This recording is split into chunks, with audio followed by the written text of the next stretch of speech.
One of the things we often get asked about by our clients is what types of investments that are available and also whether or not a certain type would actually work well for them.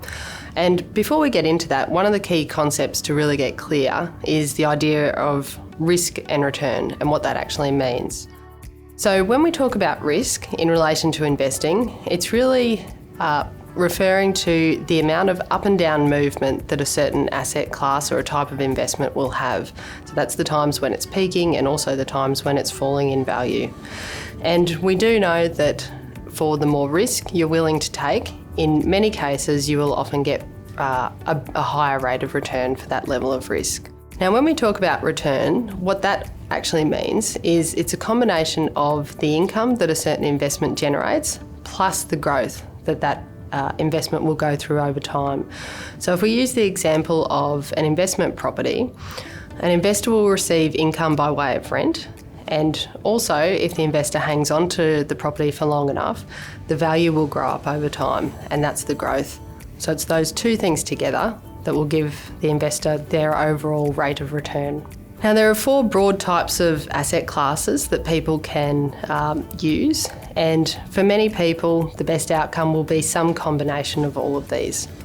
So to start with, the lowest risk and lowest return asset class is cash. Now that covers money in the bank, term deposits and savings accounts.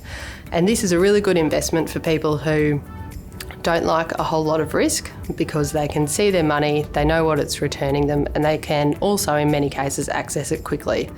The downside, of course, is that you won't get a very high rate of return, particularly with the low interest rates that we have at the moment. Further to that, and the next type of broad asset class is bonds. So in this instance, an example would be government bonds. And they are perhaps a little bit similar to a term deposit, but these assets can be bought and sold. And in that sense, an investor can actually receive some capital growth and also some capital loss with bonds. Again, they're good for investors who don't like a whole lot of risk and are wanting to have quite a smooth ride with their investments. Another type of investment is property. Now, in that basket, we would include rental properties, perhaps a residential type property, and we'd also include commercial properties where a business might be getting run out of, and also a commercial type of property. With these types of assets, an investor will get a rate of return from the income that the property generates by way of rent, and we would also hope that they gradually get some capital growth, some lift in the value of the property over time. So as an investor, you would be expecting to get a higher rate of return from this type of investment than what you would if you just left your money in the bank.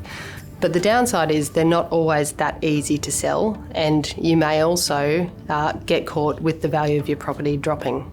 Another type of investment is shares. And when you become an investor in shares, you actually become a part owner in whatever that underlying share or company is. So for example, if you buy some Commonwealth Bank shares, you actually own a little bit of the Commonwealth Bank.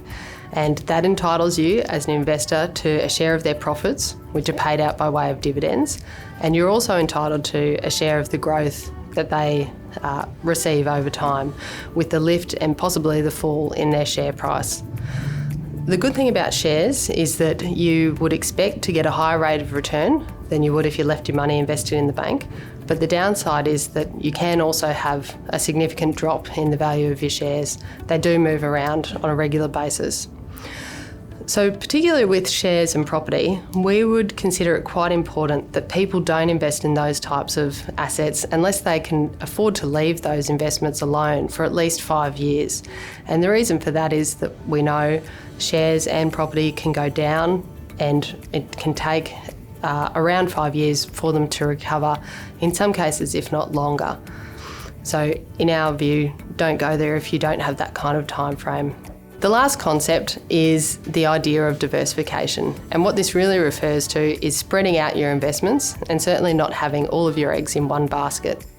Now, this will ensure that you have a smoother ride as an investor, but it won't necessarily give you a higher rate of return.